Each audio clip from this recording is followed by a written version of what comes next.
First Lady Jill Biden is set to campaign Friday for Democrats in governors' races in Virginia and New Jersey, her most overt foray into politics since arriving at the White House 9 months ago. Her involvement is the latest sign that Democrats are pulling out the stops in the upcoming elections, particularly in Virginia, where Democrat Terry McAuliffe appears to be in a tighter race than expected. Jill Biden will be followed by other high-profile party voices in the coming days, including former President Barack Obama and Stacey Abrams, the former 2018 Georgia gubernatorial candidate who has risen to national prominence. The return to the campaign trail will be Jill Biden's first since stumping for her husband in last year's presidential campaign. However, she has regularly traveled the country to promote such issues as improving public education and community college, reopening schools amid the pandemic, and urging people to get vaccinated against the coronavirus. That includes visiting reliably red states like Kansas, where she met with Hispanic community leaders on Tuesday. The state hasn't backed a Democrat for president since Lyndon B. Johnson in 1964. She's due at a Friday afternoon early voting rally at Middlesex College in Edison, New Jersey, where Democratic incumbent Governor Phil Murphy is thought to be comfortably ahead.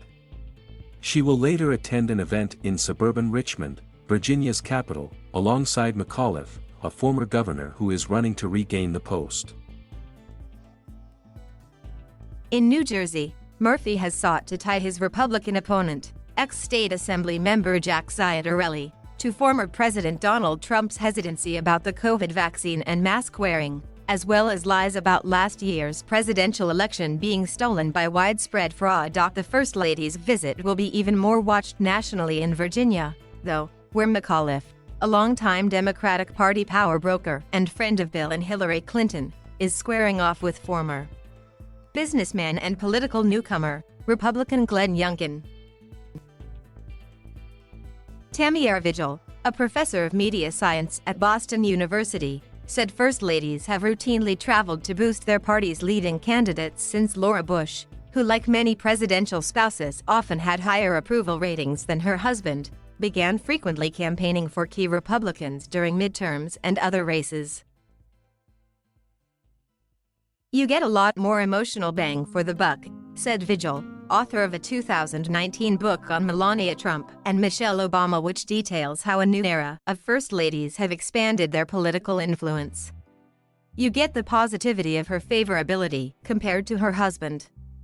You get her being able to talk about issues in different kinds of ways than an elected official might be able to. And you get a lot of that relatability factor." Jill Biden holds a doctorate in English and has continued to teach writing and English at Northern Virginia Community College, where she's held a position since 2009. The First Lady to leave the White House to log hours at a full-time job. McAuliffe says that the president, who carried Virginia by a comfortable 10 percentage points last year, will also be campaigning for him in coming days. In the meantime, President Biden's approval ratings have fallen to some of the lowest levels of his White House tenure.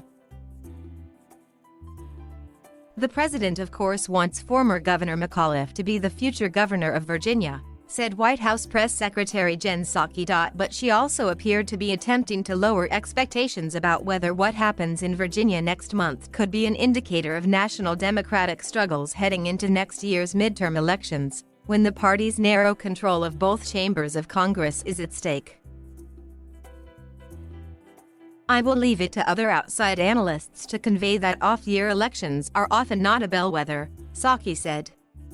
"We're going to do everything we can to help former Governor McAuliffe.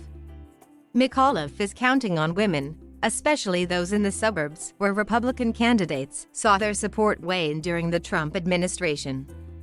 Vigil said that is precisely the constituency you bring the First Lady in for.